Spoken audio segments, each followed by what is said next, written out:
Halo sobat baku hantam, balik lagi nih di channel Wrestling Universe Indonesia. Bareng sama Royal Rumble 2024 kemarin, dunia pro wrestling di Indonesia jadi viral usai dirilisnya acara kebanting milik komika ternama Indonesia yaitu Uus. Dengan nama ringnya Yaku Usaha, Uus mengajak beberapa rekan komikanya untuk berpartisipasi dalam acara gulat indie pertama di Indonesia itu. Sebut saja Coki Pardede dan Viko Fahriza.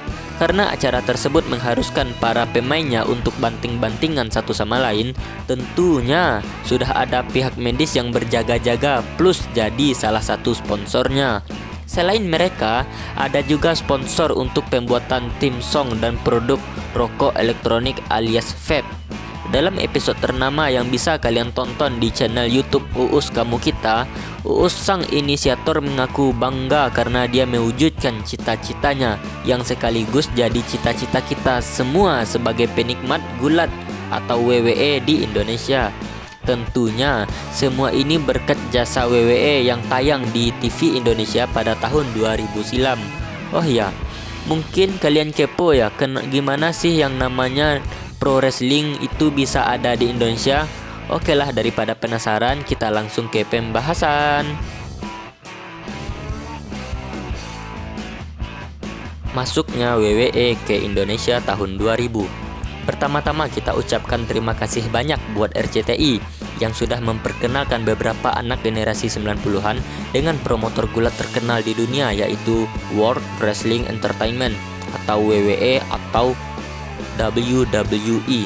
Sebagai upaya ekspansi mereka untuk menyebarkan nama besarnya ke level internasional, WWE bersama dengan RCTI bekerja sama dalam kepemilikan hak siar tayangan WWE di Indonesia, khususnya acara SmackDown. Nah, karena acara ini yang paling ditekankan penayangannya di Indonesia, orang-orang kita mungkin lebih mengenal acara gulat ini sebagai SmackDown daripada WWE. Sebagai bagian dari promosi, WWE meminta salah satu pegulat terbaiknya yaitu Mick Foley untuk mempromosikan WWE ke Indonesia dengan datang ke Jakarta. Selama di Jakarta, Mick Foley bukan cuma datang untuk promosi, tapi juga mengenal lebih dekat dengan budaya dan orang-orang Indonesia di sekitar ibu kota. Untuk jam tayangnya sendiri, WWE ditayangkan dari pukul 22.30 sampai dengan 23.30 setiap hari Jumat. Beda dengan penayangan aslinya di Amerika. Di Indonesia, biasanya memakai jasa host atau pembawa acara buat meramaikan tayangan. Buat contoh kasus di RCTI, ada Jody dan Edwin dari grup pelawak Super Bejo. Keberadaan host di acara WWE Indonesia biasanya nge-reveal pertandingan apa aja yang bakal berlangsung malam itu. Di samping itu, mereka juga biasa ngadain kuis buat giveaway beberapa merchandise resmi dari WWE. Tentunya hal tersebut juga dilakukan buat naikin jumlah penonton sama rating acaranya. Dari segi era, acara WWE yang tayang di RCTI menayangkan akhir dari Attitude Era sampai awal dari Ruthless Aggression Era, atau lebih tepatnya sih WWE tahun 2000-an sampai 2003. Lanjut ke TPI, sekarang MNC TV. Setelah hak siarnya di RCTI sudah habis, WWE melanjutkan tayangannya di Indonesia di TPI atau yang sekarang dikenal sebagai MNC TV. Cuman dari segi host, mungkin kita nggak bakalan terlalu sama jajarannya hostnya. Tapi beda dengan RCTI, dalam penayangannya para host TPI bakalan nyelipin sketsa gimmick yang relevan sama pertandingan yang bakalan ditayangkan. Tapi sayang, semenjak WWE pindah tayang dari RCTI ke stasiun TV lain di Indonesia, udah nggak pernah lagi ada kuis buat bagi-bagi merchandise resmi dari WWE. Sama halnya dengan RCTI, WWE di TPI juga ditayangkan di tengah malam setiap seminggu sekali mengikuti jam tayangnya di Amerika. Buat eranya, cuma sebatas dari tahun 2003 sampai 2004. Kalau di versi gamenya sih ibarat tuh kayak WWE SmackDown, Here Comes the Pain atau SmackDown Pain lah. Ini juga menjadi penayangan WWE paling singkat di Indonesia. Muncul di LaTV, sekarang TV One, dan berakhirnya tayangan WWE di TV nasional Indonesia. Memasuki pertengahan rela Ruthless Aggression, kalau di game udah mulai masuk eranya series SmackDown vs Raw. WWE lagi-lagi bakar duit dengan mempromosikan semua tayangan gulat mingguannya saat itu di Indonesia, mulai dari SmackDown, Raw, Heat sampai ECW. Enggak cuma 4 acara gulatnya, stasiun TV yang dipilih saat itu juga menayangkan 2 acara highlightnya, yaitu Bottom Line, acara highlightnya Raw, dan Afterburn, acara highlightnya SmackDown. Buat yang kepo nama stasiun TV-nya, namanya adalah La TV atau yang sekarang lebih dikenal sebagai TV One. Ya, kalian gak salah dengar. Jauh sebelum TV One ada, stasiun TV yang indah banget dengan beberapa acara unggulannya. Bahkan dulu TV One pun jadi stasiun TV pertama di Indonesia yang nayangin kartunnya Nickelodeon kayak SpongeBob SquarePants, Dora, The Wild Thornberry sampai Hey Arnold. Pas tayangan di La TV, WWE nunjuk John Bradshaw Layfield atau JBL, Queen Sharmell sama Vito buat jadi bintang iklan WWE di Indonesia. Bisa dibilang penayangan WWE di La TV jadi paket komplit bagi para fans pro wrestling di Indonesia. Soalnya dari hari Minggu sampai Jumat kita bakalan disediain sama acara-acaranya WWE. Mulai dari hari Minggu, La TV bakal nayangin Heat. Hari Senin nayangin Bottom Line. Hari Selasa jadwalnya Raw. Hari Rabu jadwalnya ECW. Kamis nayangin Afterburn. Dan Jumat nayangin SmackDown. Untuk jam tayangnya sih masih sama, yaitu di jam tengah malam. Masih sama dengan penayangan di RCTI dan TPI. Tayangan WWE di Indonesia juga menggunakan jasa host, cuma hanya beberapa mingguan saja yang ada hostnya, kayak Heat, Raw, ECW, sama SmackDown. Sedangkan Bottom Line dan Afterburn cuma nayangin highlight pertandingan aja. Soal hostnya sendiri beda-beda tergantung acaranya. Untuk Heat, hostnya itu Feby Febiola. Kalau Raw di host sama Intan Erlita. Sementara SmackDown dan ECW diisi sama 2 personil pas band, yaitu Sandy dan Yuki. Sebetulnya sih penayangan WWE di La TV itu jadi salah satu momen terbesarnya mereka buat melebarkan sayap di Indonesia saat itu. Soalnya makin banyak warga negara kita yang mulai mantengin TV hari Minggu sampai Jumat tengah malam cuma buat nonton WWE. Saking ramenya, bahkan acara WWE bisa ditayangin dari jam 22 sampai jam 1 waktu Indonesia Barat. Walaupun acaranya dicampur sama tayangan ulang di minggu sebelumnya, usia penontonnya juga macam-macam, mulai dari dewasa sampai anak-anak. Nah, tapi disinilah bagian fatalnya. Karena pengaruh tontonan, anak-anak di Indonesia malah niruin gerakan-gerakan gulat WWE yang akibatnya bikin anak orang meninggal dunia. Tentunya hal tersebut jadi salah satu keresahan orang tua di negara kita, sampai-sampai menuntut pihak KPI buat ngelarang WWE tayang lagi di Indonesia. Padahal sudah jelas ada perintah Don't Try This at Home di setiap tayangan WWE sejak tayang pertama kali di RCTI. Pihak KPI pun mengiyakan keresahan orang tua Indonesia dan mengeluarkan surat teguran buat La TV supaya menghentikan penayangan semua acara WWE. Bukannya ngasih tahu orang tua Indonesia kalau sebenarnya udah ada peringatan dari WWE. Gak cuma penayangan, pelarangan semua hal yang berbau WWE pun dilakukan sampai ke tempat rental PS. Tempat rentalan mana yang masih memperbolehkan pelanggannya buat main game WWE, siap-siap aja tempat rentalannya disegel sama polisi. Dengan begitu, berakhir sudah kesempatan WWE buat melebarkan sayapnya di Indonesia. Soal masalah tadi sih balik lagi ke masalah anak dan orang tuanya. Tapi kalau kita review sama penayangan WWE di Indonesia, kurangnya sih di beberapa segmen backstage dan promo pegulat yang dipotong sama KPI. Belum lagi di RCTI dan TPI lebih berfokus ke penayangan SmackDown aja. Jadi beberapa di antara kita mungkin ada yang bertanya-tanya, loh si ini kemana? Si Anu kemana? Lah ini siapa? Kok tiba-tiba ada di SmackDown sih? Dan sebagainya. Dan satu kekurangan terbesar dari semua penayangan acara WWE di TV Indonesia adalah acara PLE yang nggak pernah ditayangin secara khusus di Indonesia. Mungkin aja karena masalah hak siarnya yang terbatas. Tapi di satu sisi kita jadi kekurangan konteks di penayangan episode selanjutnya. Soalnya ada beberapa promo para pegulat yang nyinggung apa yang terjadi di event PLE.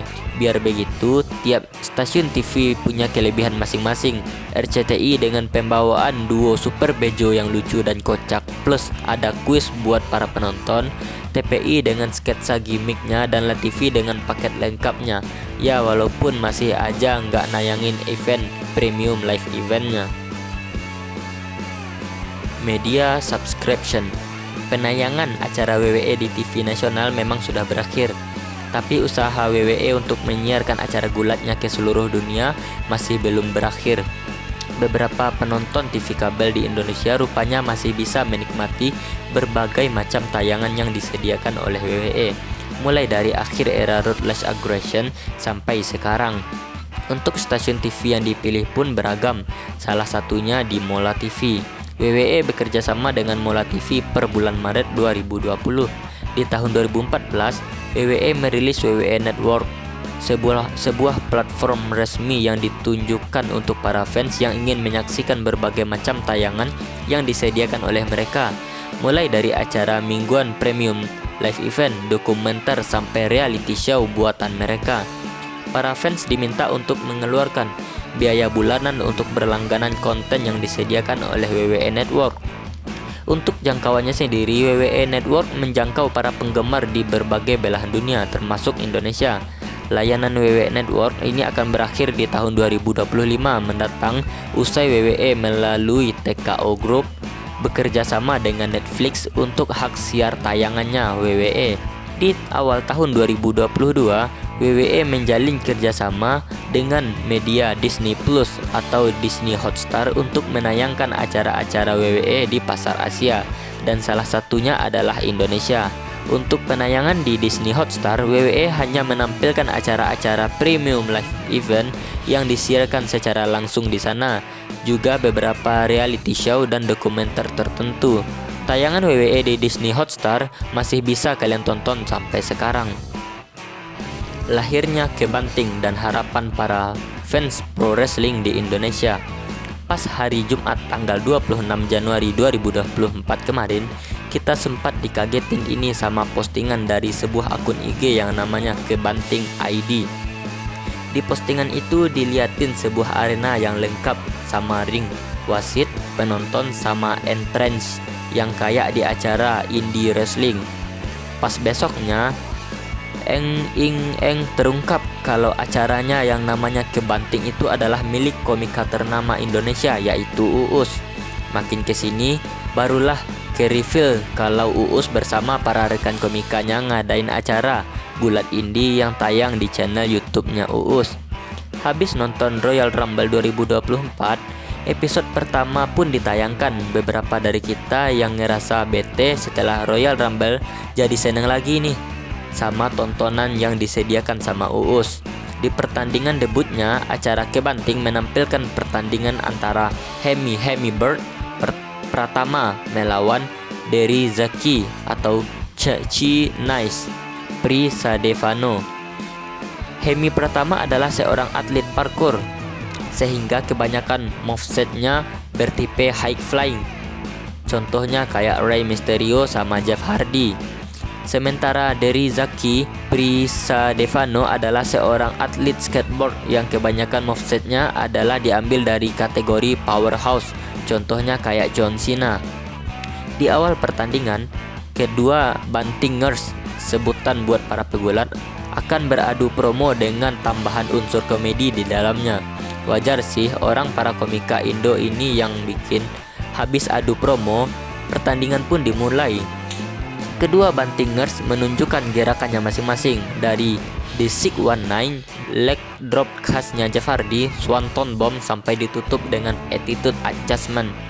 China sukses keluar jadi pemenang di episode pertamanya. Tiba-tiba di akhir episode datang seorang tamu tak diundang dengan nama Viko, Fikiran Kosong, alias komika Viko Fahriza. Viko datang buat ngecok ke selain wasit sama para bantingers di ring. karena dirasa keluar dari skrip, Yaku Usaha alias Uus sang inisiator berusaha untuk menghentikan Viko.